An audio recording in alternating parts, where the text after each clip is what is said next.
So the other day I had a guy in the comments say something, giving feedback, and he definitely did it being a dick.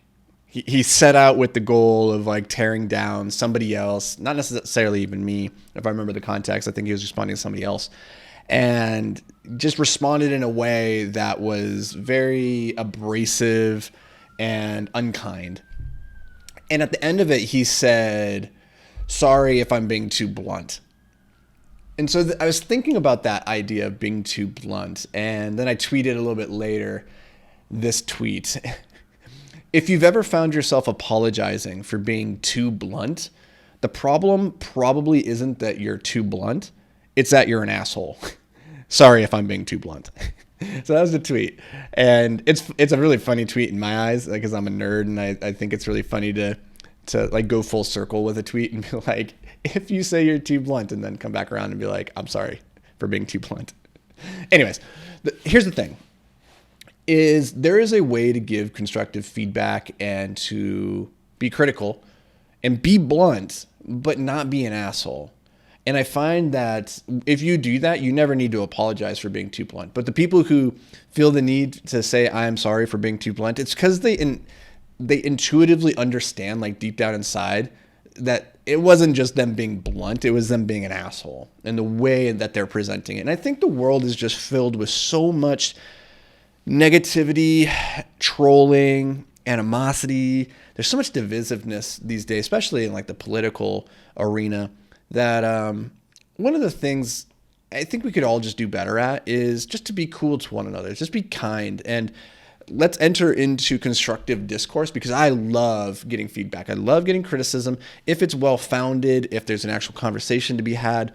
But just being mean and tearing people down for the sake of being mean, I don't know, or like to put yourself on a pedestal. Like, there's a very big difference between being right and being righteous. And that's something I think a lot about when it comes to internet discourse, is that a lot of people just are trying to get on top of the soapbox of self-righteousness, and they're not necessarily even trying to be right or trying to discover the truth in the conversation, the topic that they're discussing. And instead, they just want to posture and white knight. And there's so much of this in like the woke culture. And it's interesting because I wouldn't even know where to peg myself on like a political spectrum, because I'm very liberal in so many ways. I'm very conservative in many ways. But like, one thing I think we can all agree is like, the woke cancel culture is not conducive for, it's not good for long-term civilization, because it really disincentivizes any kind of intelligent discourse. It silences people from engaging in conversation.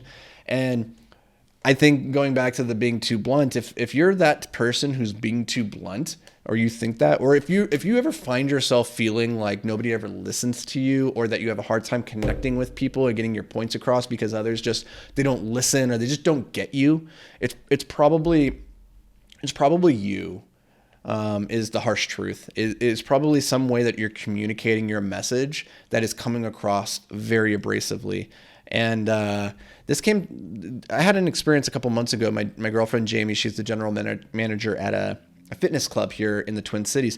And she had this gentleman, an older gentleman, who was getting very confrontational with other gym goers. One in particular, he got really confrontational with this young kid, and then was following this kid around and like yelling at him. And it was very weird. And he just has this very abrasive demeanor, even when the staff were confronting him about it. And with Jamie, she felt very uncomfortable talking to him in private. And so all this to say is that this man could not understand the allegations being levied against him, and he thought he was the victim, and he was like very upset about it all, and thought this other person was lying about the situation. And then when Jamie, in a private conversation with him, shared the fact that like she herself felt very uncomfortable being around him because of his abrasive demeanor, he suddenly changed entirely, and it was like a slap in the face, and realizing like, oh, I did not realize. He's like, what's so intimidating about me? I'm just an old man. Like, he did not realize how others were perceiving him. And I think self-awareness is a superpower. At the end of the day, understanding where your strengths or weaknesses lie, understanding, for me, like with my ADHD or just like my social awkwardness in like one-on-one situations, I have to be cognizant of that. And by being conscious of it, I can manipulate interactions in a way that bring out the best in me rather than the worst in me. And it's just so interesting to me how many people go through life never having really looked in the mirror and like introspected on what's the effect that I'm having on the people around me, and why is that? Why do I feel the need to be presented in this way? And so going full circle again, bringing it back to this idea of being too blunt is just be really, if you really actually want to make an impact on the world and influence people, you need to work on your communication skills, your presentation style, and how you're conveying your messages.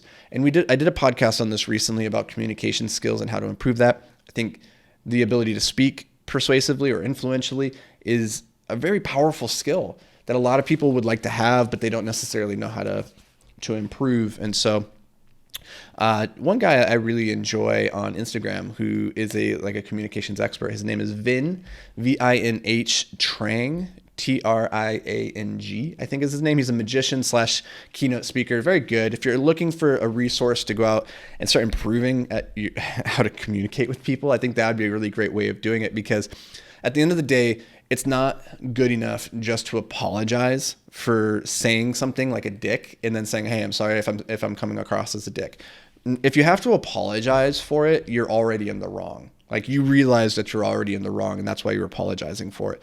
And so do better. That's my takeaway here. Is let's try to do better, and especially go into conversations with friends, family, and even complete strangers on the internet with just more love in our hearts and kindness, and a genuine desire to understand and connect, rather than to dominate and oppress with our ideas and our ideologies. And I think if we can do that, then just overall we're going to create the type of world that I think most of us would prefer to live in, which is one of like harmony and community and like getting along, rather than one of just animosity and disgust.